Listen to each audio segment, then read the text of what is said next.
Our next panel will be streamlining the acquisitions lifecycle. This panel will focus on efforts to streamline the entire acquisition lifecycle from requirements generation to fielding. Topics could include reducing bureaucratic hurdles, improving collaboration between stakeholders, and leveraging agile methodologies. The moderator this afternoon is Mr. Charles Onstott, Chief Technology Officer, CALIBRE Systems. Charles drives enterprise technology strategy and leads CALIBRE's Innovation Center to build capabilities that align with emerging client needs and acquisition models. He has over 25 years in the GovCon industry, where he has held several executive positions, including serving as the CTO of SAIC.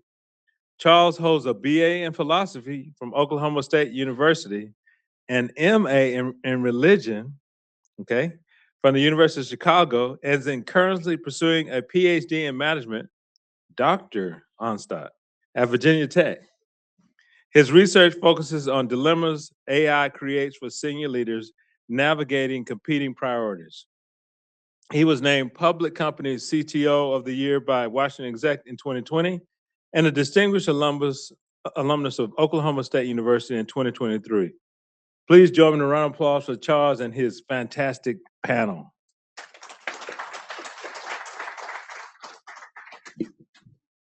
Well, thank you. I'm really excited about this panel this afternoon. We've got a star-studded group here to talk about streamlining the acquisition lifecycle. So the first thing I'm going to do is I'm going to have each of them introduce themselves real quick, and then we'll launch into some questions. And so first, Ms. Shirey. Thank you, Charles, and thank you to AUSA for putting this on and hosting this forum. This is a really great opportunity for us to bring together the Army and industry and other stakeholders to have discussions. So I always love to come do these things. So I am the Acting Deputy Assistant Secretary of the Army for Strategy and Acquisition Reform, which I know is a mouthful. But we oversee the development and coordination of acquisition policies and reform initiatives across the Army. So we're really focused on ensuring things, policies, reform efforts, reduce barriers, make things more efficient, and improve the acquisition system. So namely, we want to increase efficiency, increase speed of acquisition to make us better customers, to ensure that we can deliver the best capabilities to soldiers. So over the last few years, we've led a few different initiatives that some of you have probably heard of. Changing our approach to intellectual property management. So, moving from an all or nothing approach to a more balanced approach between the Army and industry. And then recently our digital transformation, changing the way we acquire software, really bringing in more modern software development techniques. So those are just a few things we've been working on. And I think I'll probably get to talk about more of the things as the panel goes on. But that's really what we do in a nutshell. So thank you again. Well, thank you. Great. And Mr. Jolokai. Well, hello. John Jolokai. I am currently the Executive Director at the Army Contracting Command at the Detroit Arsenal. Detroit Arsenal is where I've spent most of my formative years, over 25 years in contracting. I also have had the privilege of doing some stints at the Office of Deputy Assistant Secretary of the Army for Procurement, the Next Generation Combat Vehicles team, and then I just recently got back from 2 years in a hardship tour supporting the contracting brigade in Europe.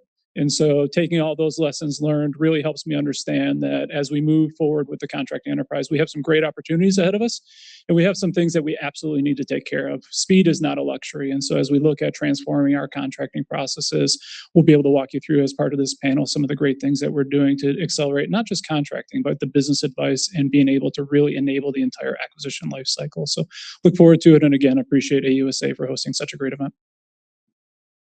All right, and then Mr. Bergeron.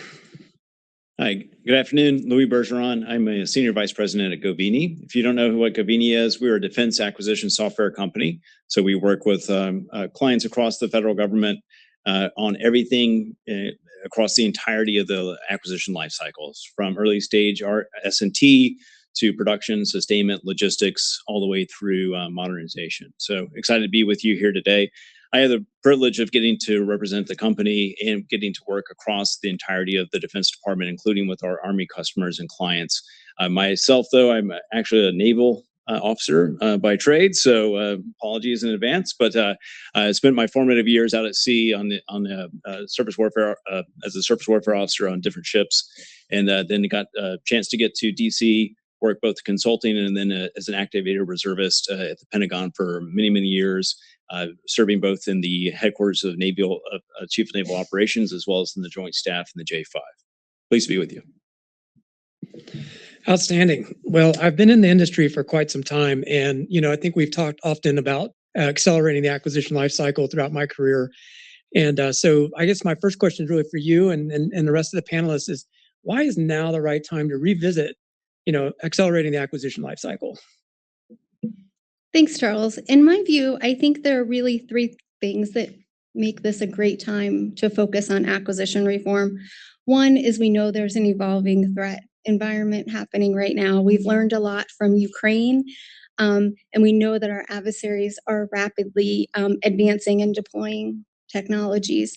And so this means that any delay we have in fielding our capabilities is going to lead us to be at a disadvantage. So I think we really need to be able to respond quickly to these threats with speed and flexibility. And what that means is that our acquisition system needs to keep up with that and needs to be able to pivot with speed and flexibility to do that. The second thing is, I think there have been a lot of technological advancements over the last several years, things like artificial intelligence, drone technologies.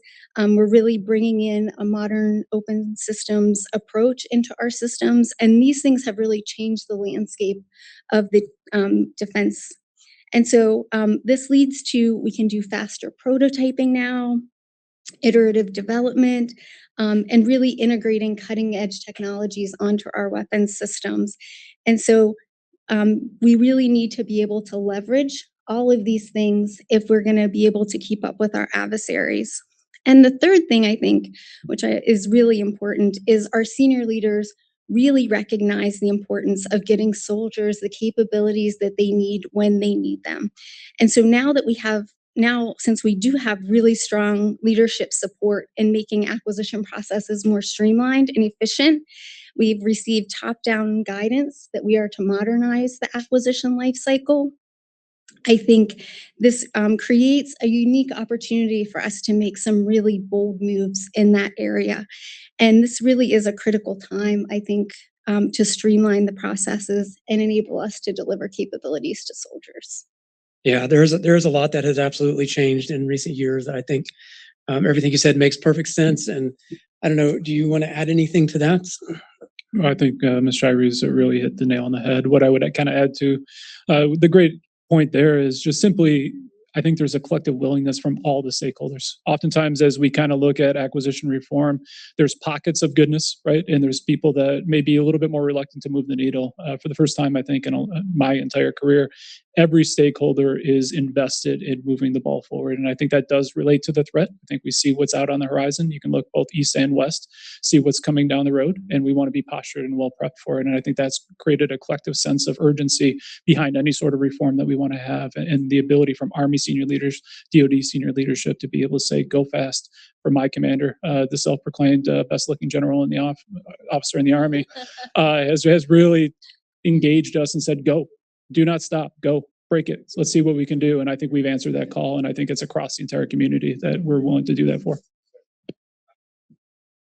Excellent. Yeah. Did you want to add? Yeah, sure. Absolutely. So, I think as everyone's talked about, the pace and the scale of the challenge is just eating our lunch in a lot of ways. And the way that we respond to this moment in the next, even month may make the difference in whether we win or lose, whether we deter a conflict because they believe that we have the industrial base, we have the processes and the ability to field things quickly and turn the tables, or if they decide they're going to take a gamble and try to get across that across the Taiwan Straits. So, as you're kind of talking about, Heather was talking about, there is active conflict in Ukraine and in the Middle East, as well as in the Red Sea. Every single day, we have either our allies, partners, or our own troops defending themselves against what we're seeing as the emerging technological advances, whether that's in drone warfare, swarms, UASs, and just thinking through how we actually are seeing the future of warfare unfold. This is not quite unlike what we saw in the interwar period between World War I and World War II. If you think about that time, there was an invasion of Ethiopia by the Italians. There was the Spanish Civil War in 1836. Each one of those had components where we saw the technological advances moving forward. In the Spanish Civil War, it was the bombers and led by the Germans. There was all these different advances that we were seeing, and we saw it playing out in real time. How the Army responded in those days was to start thinking about innovation across the different formations that they had. I was just down in Alexandria, Louisiana, which I know probably a lot of you all know from Fort Polk, in the Louisiana maneuvers. So Louisiana maneuvers in 1941, kind of the largest maneuvers that we had in the interim years, but they were able to start experimenting with different areas. And I'll give great credit to the Army, as you're talking about here. Army is probably at the forefront of thinking innovatively and creatively. We see this pioneering approach across the acquisition and the contracting space, especially with the NGC2, so the Next Generation Command and Control. We're privileged to be a part of that and honored to be a part of the sustainment layer, so that logistics piece of the NGC2 framework. And we've seen Army move leaps and bounds beyond what I see just in my purview of what the other services are doing, quite frankly. And I think that spirit of innovation that we saw in the interwar years is back with Army, and they're really making strides to think creatively about contracting and think innovatively. A lot of that has to do with the contracting command, Army Contracting Command, Army Futures Command, and really just the leadership team that you all have, both at the secretariat level as well as at the chief's office, of just pushing the pedal to the metal, figuring out what breaks and figuring out, hey, that didn't work, but let's try something different. That speed and that urgency is something that I don't see typically every day in some of the other areas. And again, there's pockets of status quo and there's pockets of innovation, but really kind of across the board from the leadership on down, Army is really getting after this problem and understanding the speed and the scale of the challenge that we're facing, both over in Europe as well as over in the Pacific. So I appreciate that as a taxpayer and as a person who's really focused on what we do in the next couple months is going to determine how the trajectory we're at in the next couple years. I really appreciate and credit to Army for their advances.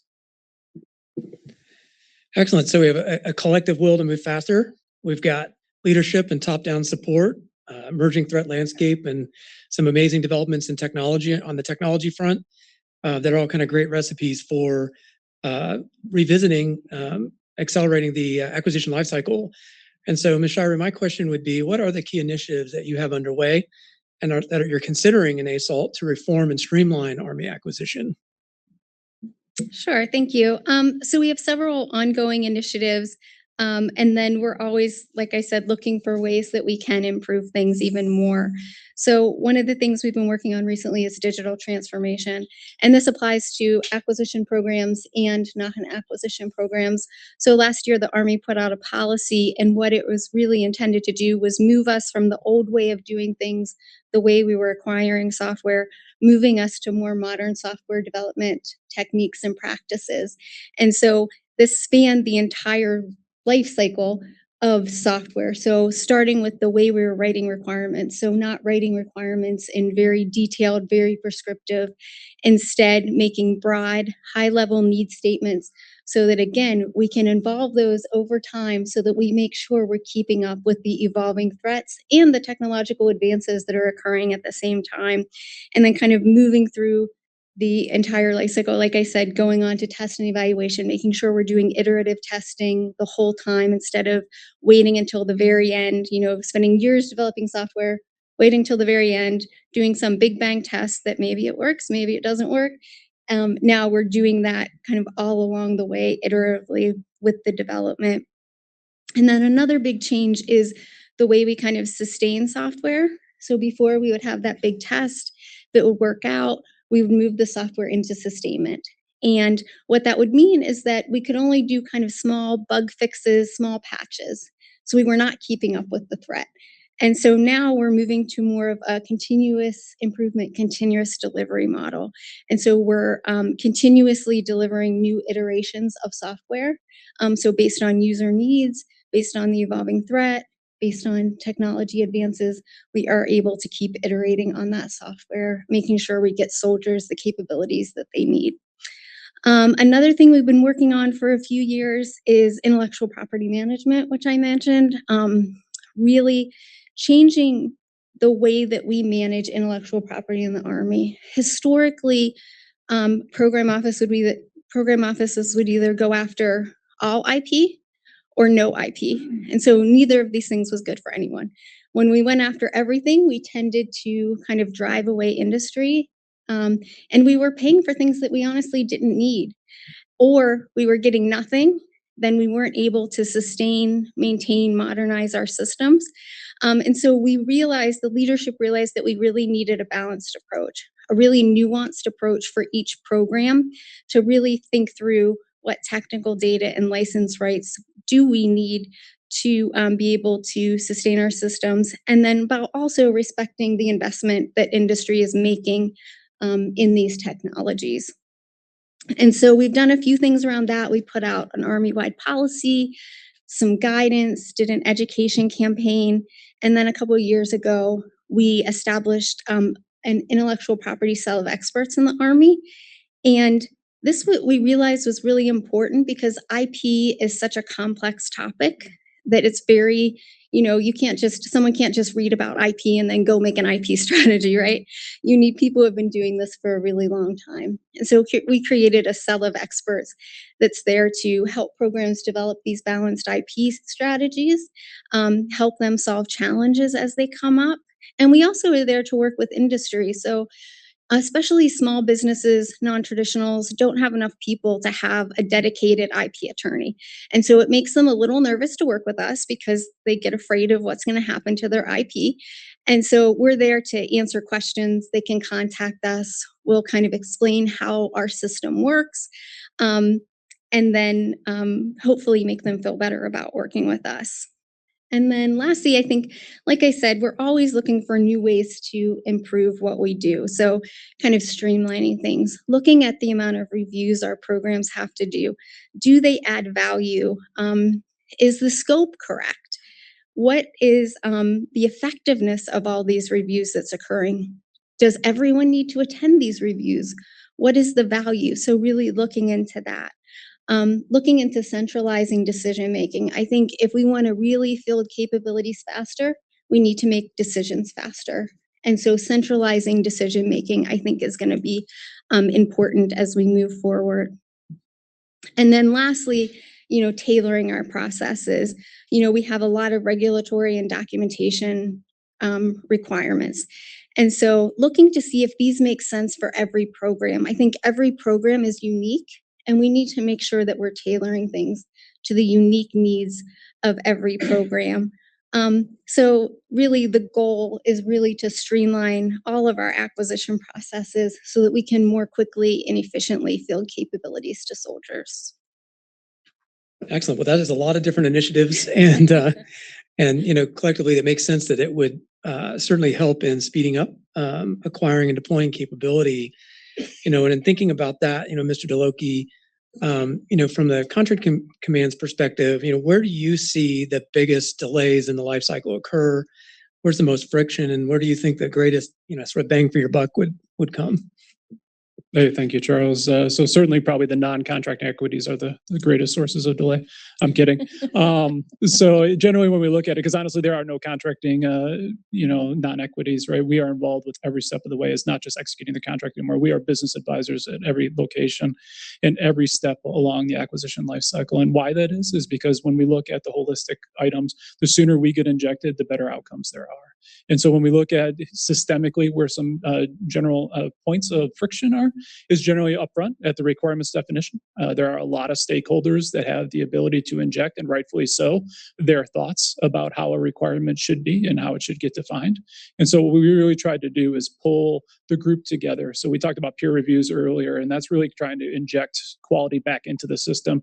We kind of flipped it and said, hey, wait a minute, before anything's even written, what if we conducted a whiteboard session, get those key stakeholders, people from the logistics tail, people from engineering, intellectual property, security, all throughout the entire system with the program managers, with the contracting shop, with the legal offices. And let's just war game what this could look like and get everyone involved early and often to be able to have a voice, have that voice be heard, but then have the table be slapped and the team can move out collectively. So that way, when the documents are being written, authored, and routed, generally everyone has already had a chance to weigh in on them, as opposed to trying to get that back into the process and have it start over again and kind of create a loop that never ends. And so that really has been and generated some great efficiencies.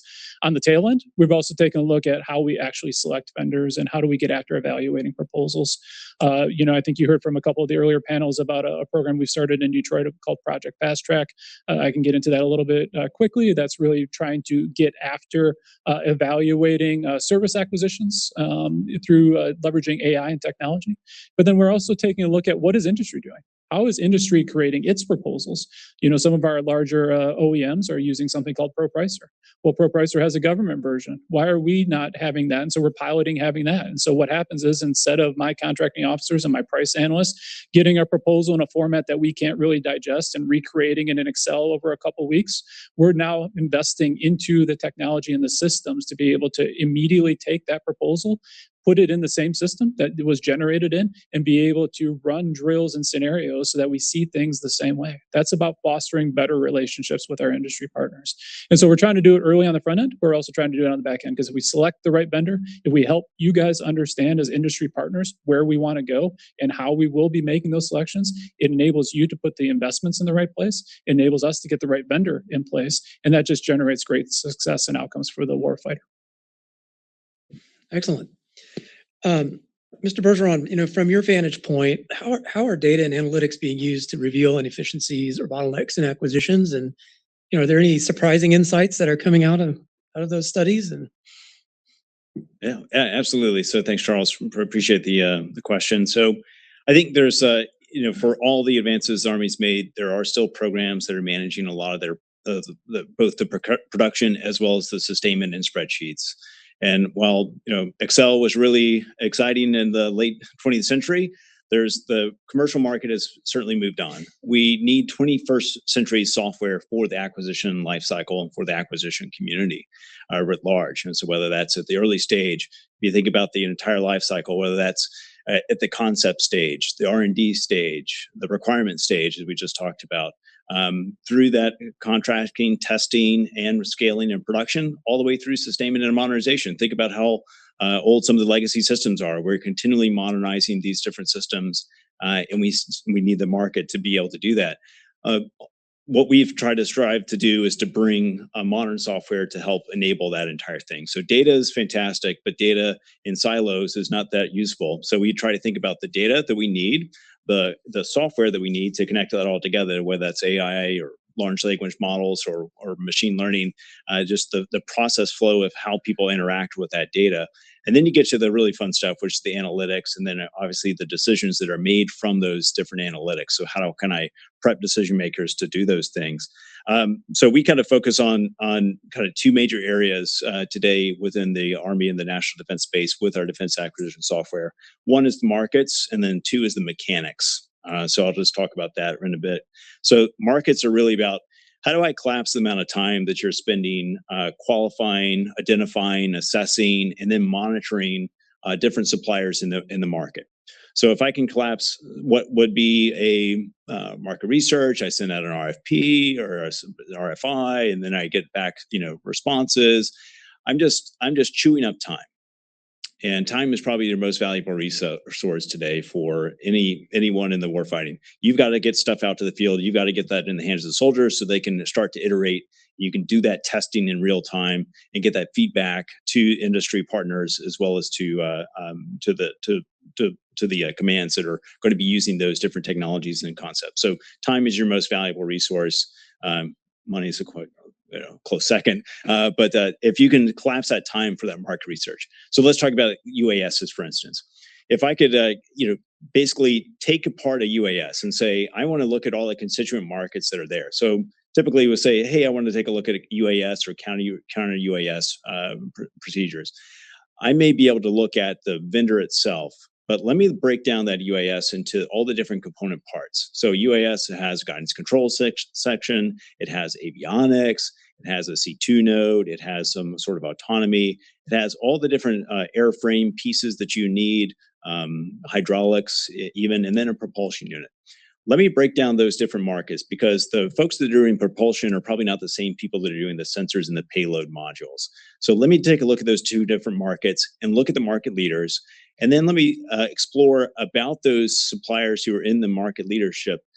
Who's working across the entirety of the DoD today? Who's working with Customs and Border Patrol on the southern border? Who's got who has no work with the Defense Department? Who's working in international spaces? If I'm over deployed in Europe, who's my go-to sensor manufacturer in Germany or in Poland? Those types of things are available today to any commercial vendor. We try to make that available to our Army clients as well as our folks kind of across DoD. To be able to just collapse that market research part of the process down to merely minutes or an afternoon. If I can do that, I can save so much time.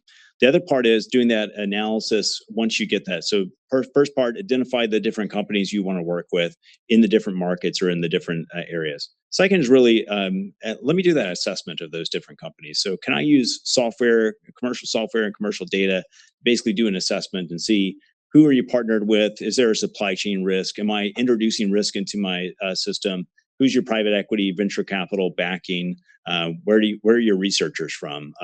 Do they have affiliations with different universities overseas? All that's available today. And it's available at a click of a button, really. And it's just really just finding the folks that are using it. So first part is the markets and doing that sort of market identification to move faster. The second is really the mechanics of it. So thinking about a lot of the conversation we've had so far is how do I collapse the mechanics of just processing acquisition orders, whether that's in the production side, the R&D side, or in the sustainment side. So we've talked a lot about those initiatives to basically use AI to help fill out the different forms, or use the ability to basically take a lot of those manual processes, automate those. We talk about those in terms of workflows, and this is basically taking those manual processes that folks are doing repetitively, and let me automate those and make those simple, easy, and kind of across a broader subset of the acquisition community.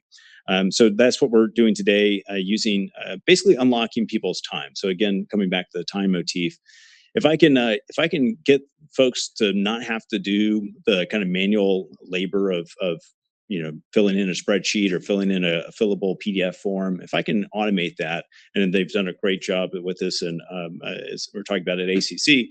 If I can have them do that, then I can start thinking about those more creative contracting, and maybe not even creative. These are all lawful contracting mechanisms that are in place and been in place for a long time. But maybe I try a CSO. A lot of times, what we get back from the market is, hey, I'd like to do that, but I don't have time, or that's just not the muscle I've been exercising. So if you think about it as a bodybuilder that just does arms every day because I haven't done legs in a long time.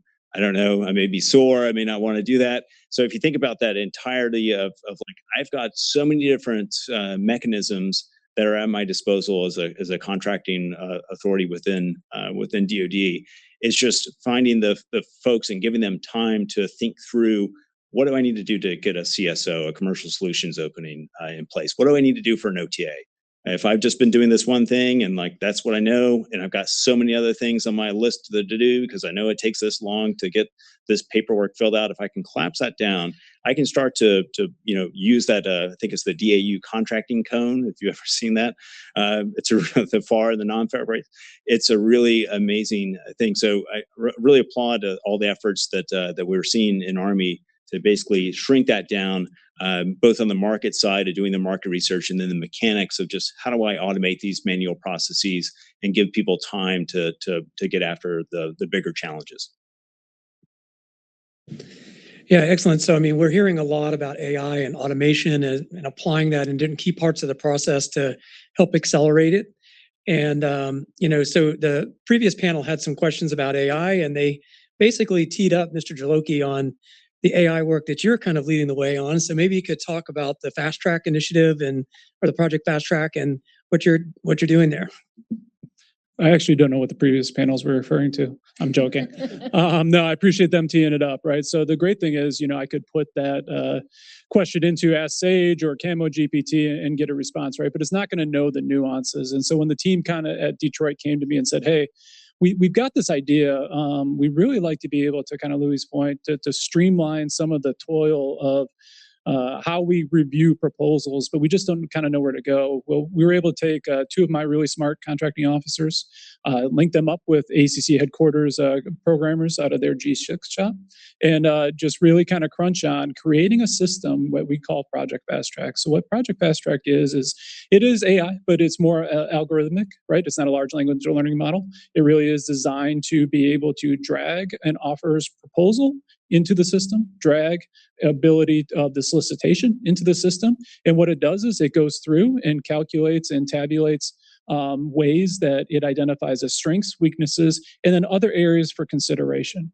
And so what we tried as we built this, right, we took a look and said, okay, where do we think there are some potential pitfalls and where are some danger areas?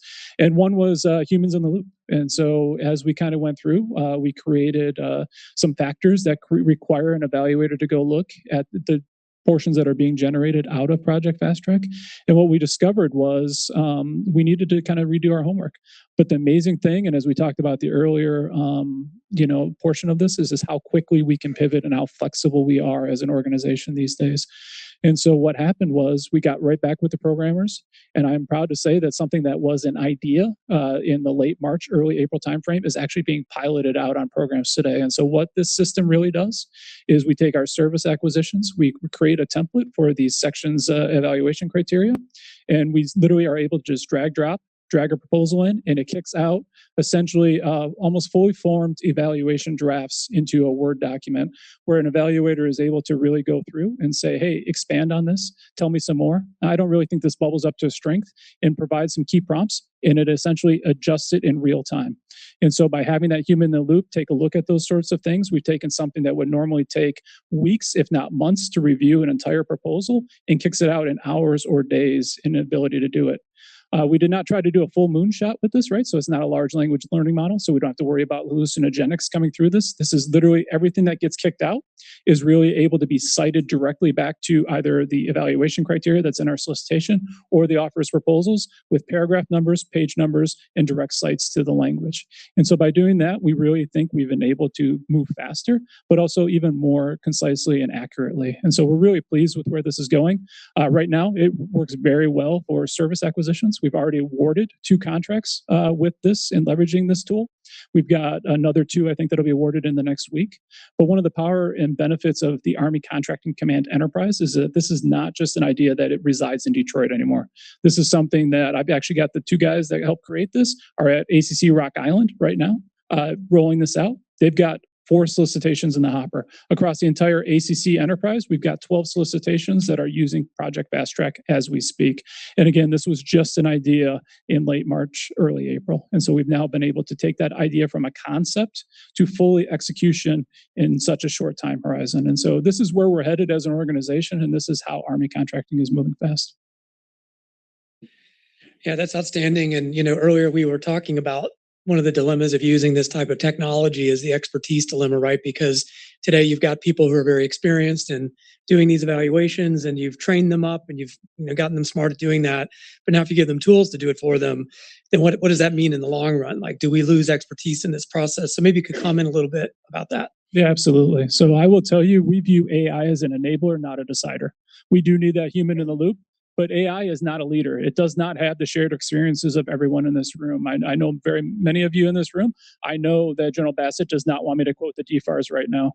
I know that Danielle Moyer probably submitted an anonymous question asking how much weight I've gained since I've become the senior contracting official, right? Those are things I know, and those are things only I can know. The tool is not going to know that. But what that tool can do is scale data integration very quickly, right? It can take 40, 50 pages and be able to analyze it far quicker than a human can. Doesn't mean the human's out of the loop, but what it does is enable that human to use that brain power, to use that leadership, to use that decisive factor, to be able to truly execute at speed and scale. Excellent.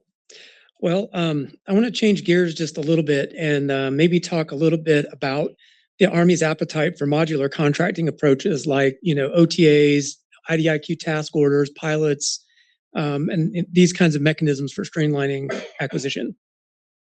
Anyone want to attack that? I can start. Great.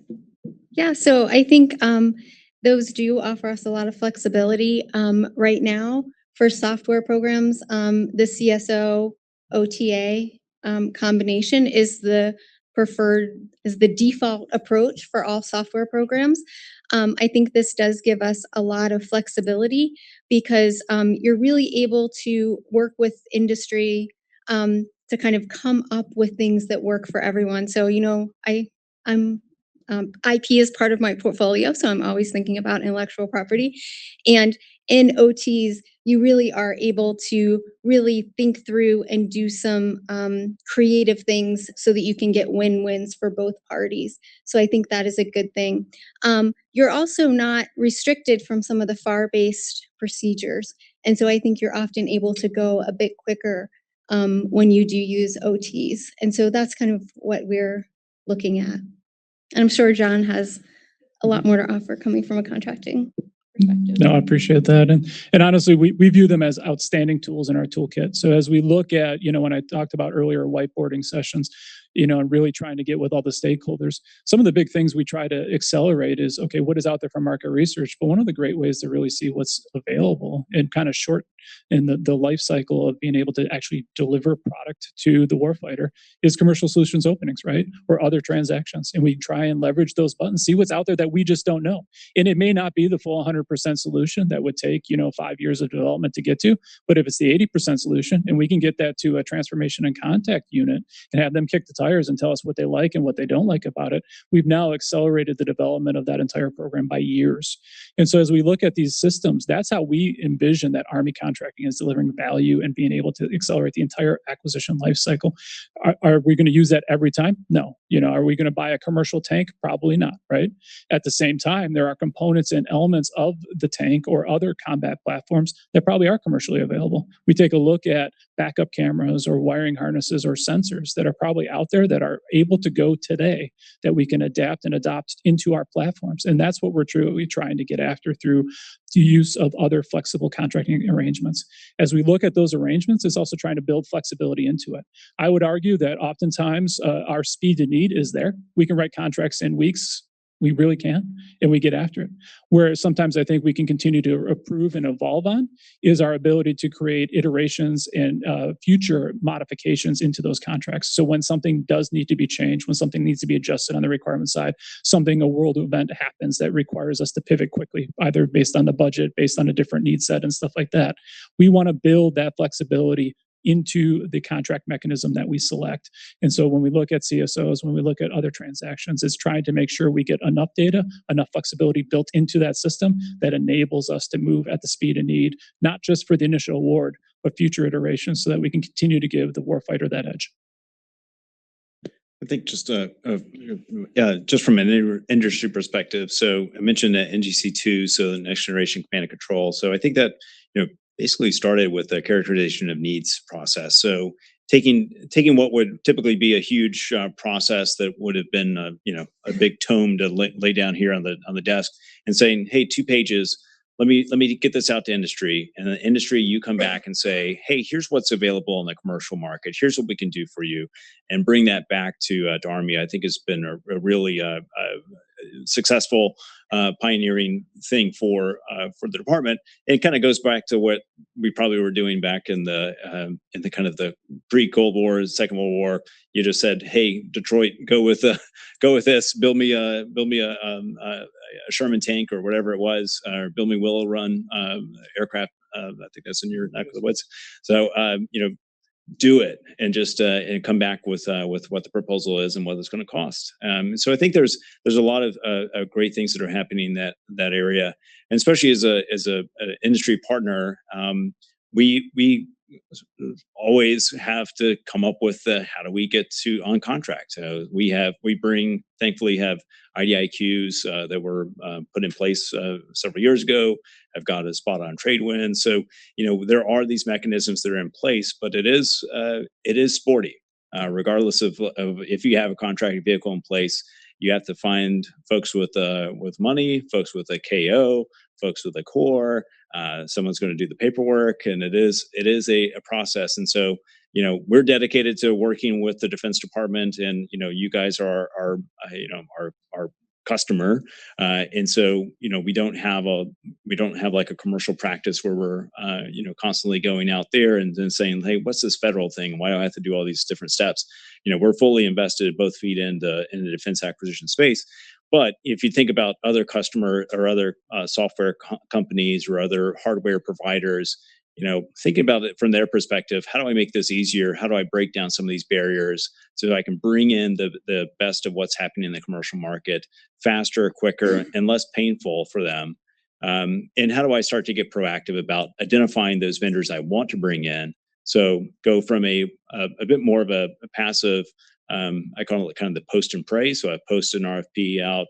I pray that I get some responses back, to a more targeted, like I need this technology, I need this sensor, or I need this backup camera for the Bradley or the Abrams, and I go out and I solicit and I get those responses back, because chances are most commercial companies aren't on SAM.gov every day. It's not the most intuitive, most user-friendly experience to be on there. So that's you're getting to stuff at the kind of end of the tail end of the process. And so how do we get proactive in terms of pulling new entrants into the market, whether that's a software company or a hardware company? But a lot of good movement that Army's made in the past couple of years.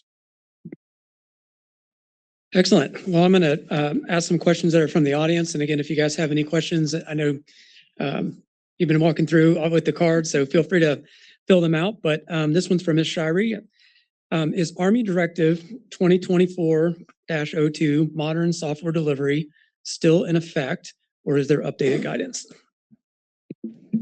That's a great question. So it is still in effect. It has not been rescinded, but if you're familiar with the directive, you're probably also familiar with the guidance that came down from the Secretary of Defense.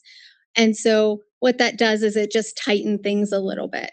So in the current version of the directive, we say you should use the software acquisition pathway. I think we say kind of as much as practical, or some language like that. Now it is the default pathway for software. So it's just tightened some things. Also in terms of contracting, really tightening some things, saying if you're going to be acquiring software, you need to be using a CSO and an OTA as your default approach. So it just tightens some of the language. So the directive is still in place, but the SecDef memo does kind of tighten it a little bit. Excellent. Hopefully that answers the question. Mr. Jolokai, some questions on Project FastTrack. And one is, have any awards been made since it's been in use, using that technology? Any protests on those awards? And how much PLT reduced? Hey, great questions. So a couple things. 2 awards already made, 2 in the hopper, I think, for the next week or so. No protests, right? So we have been very transparent. We put it in the solicitation. None of you will be surprised if we're going to be leveraging that tool, because it will be in the solicitation. A couple things to also help put your mind at ease, right? So the data that gets uploaded into the system, it's not sitting on a cloud. As soon as that evaluator closes out of the system is completely wiped of any data or things like that. It really is just designed to be an algorithm that hoovers up what's on the printed page and be able to kick it out into a Word document that eventually makes its way into the evaluator's final evaluation. At every point, we've instilled humans in the loop, right? So to get from the first cut to the last cut, there's at least 3 different areas where the evaluator has to check a box that says, I've read this and kind of evaluate this, so that it isn't just simply they upload it and then, to Louis' point, just kind of pray that something good happens and then just uses that as its final evaluation. There are humans in the loop at every step, and the system will physically not allow you to move on to the next stage until that human has verified that they actually have accomplished what they were set out to do. And no protests today. All right, well, thank you. So I'm kind of pulling again on the AI thread a little bit. So, it's very likely that there are companies in the industry that are using AI to write the proposals that they're then submitting to you, and you're using AI to evaluate those proposals. And so I'm just curious, if we think about, certainly products, like it's, there are definitely mechanisms to validate that the product is actually going to do what it's claimed. But when you think about in the context of services contracts, how do you verify expertise in this model? And what are you thinking might be future techniques that could be used to help validate expertise in this kind of AI-driven procurement cycle?